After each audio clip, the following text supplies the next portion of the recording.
and this is the end result of what we are going to be making in this kitchen this morning. Well, good morning, and it's Sunday morning, and you worked your way into Grandma Roseanne's kitchen, and you're going to be happy you did because we're going to make Belgian waffles. Now, I will tell you, from my perspective, Belgian waffles are the most amazing waffle that you can get out there.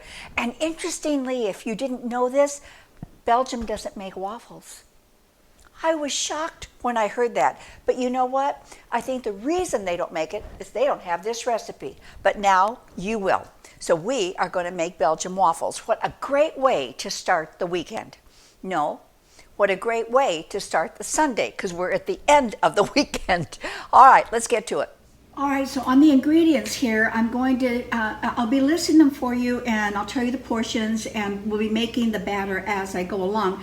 But don't be so concerned about the portions, because what I'm going to do is list all of the ingredients below so you'll have everything. I really want you to pay more attention to the process right now, all right? So what we need is 2.5 teaspoons of yeast and 2 cups of milk. Now this is important. You want the milk to be warm. You do not want the milk to be cold because it's not going to allow the yeast to activate. So what you want is about 85 degrees. Now, please don't go out and get a thermometer and think you have to do all of that. You don't. Stick your finger in. If it's warm enough that you would give that to a baby, then that would be the bottle they would have. Go ahead and use it, because that's all you need to know.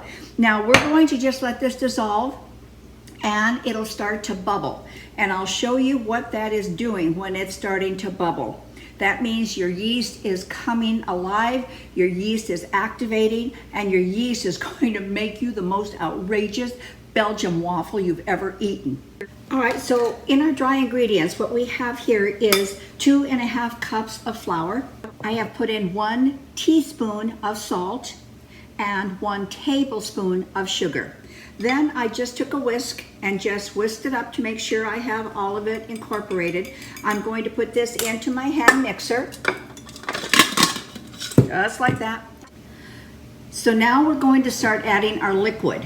And the yeast is activating, it's telling me that it's alive, it's doing just fine. So I'm going to start adding this slowly into my flour and salt and sugar mixture. Oh, it's so much better if you turn on the mixer. I always forget to do that. I don't know why. Gotta plug the bugger in. All right, so here we go.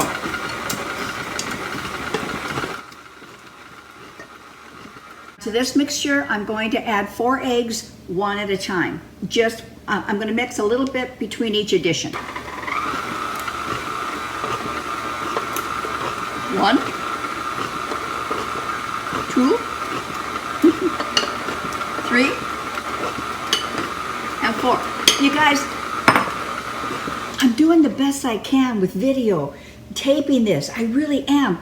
Cameraman's not feeling really good, so I'm kind of like on my own. So don't look at the quality of the video, please. Just look at the Belgian waffle. Okay, so anyway, it's gonna mix just a little bit, not too much. Then we're going to put in 1 teaspoon of vanilla, because vanilla makes everything better. And we'll mix that up. And that is it. That's all we have to do for the batter. Now then, what I'm going to do is just get some plastic wrap. And I'm going to put it over this, and I'm going to stick it in a dry place, no breeze, in my kitchen for about 45 minutes. What I do is I put it in the oven, and I also turn the oven on for just a few minutes to 200 degrees. I think it just kind of helps activate the yeast. You don't have to do that. You're more than fine to put it somewhere that it's not going to be in a wind tunnel.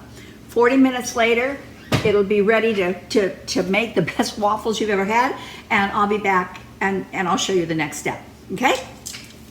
Go do something fun for 40 minutes.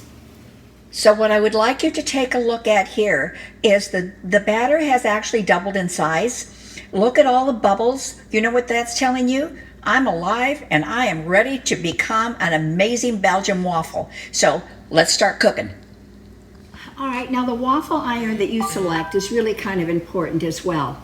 You want to be aware that there's a huge price range. I have seen them for $39, I've seen them for $250. So some of them have features that you really want to look for. Now this particular waffle iron I bought at Williams-Sonoma. I'm very happy with it. I have had it for a ton of years now. It has never failed me. It has been an excellent, excellent piece of equipment in my kitchen. And I've used it hundreds of times, I really have.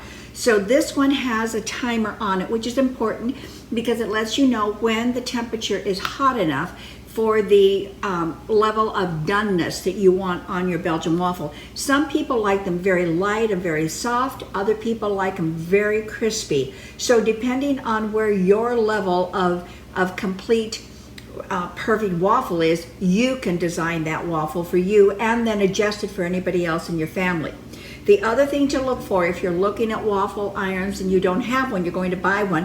First of all, you can't do it with just a regular waffle iron. You have to have a Belgian waffle iron. And the difference is, if you look in here, the crevices are so deep. They are so deep, and that's what you're looking for. Now I'm spraying it just for assurance, and the assurance is that I will be able to get the waffle out. I know you've done it too if you've made waffles where you lifted it up too soon and you had half of the waffle on the top and half of the waffle on the bottom and you had to go in with a knife or a fork and pry it out. Well, correct temperature, a little bit of spray, and you eliminate that possibility. So all we need to do now is just get the batter and make the waffle.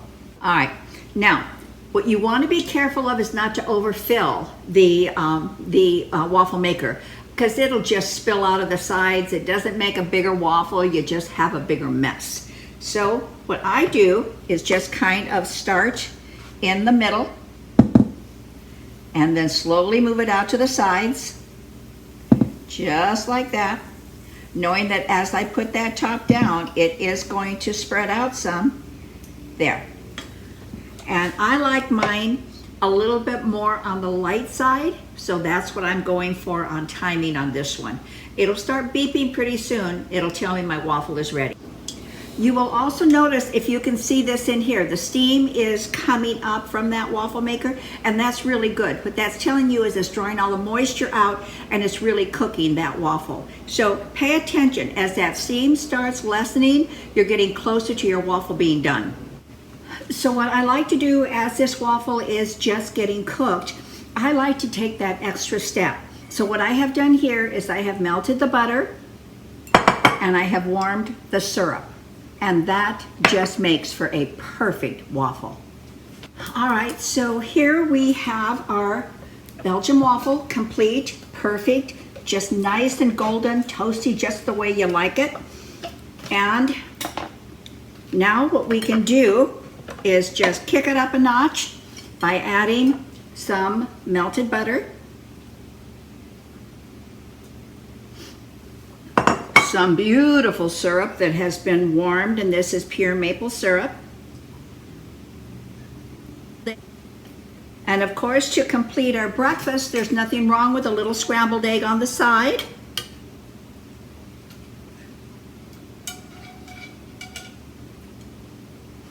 To make this absolute perfection, what you'll want to do is just a little bit of powdered sugar on the top.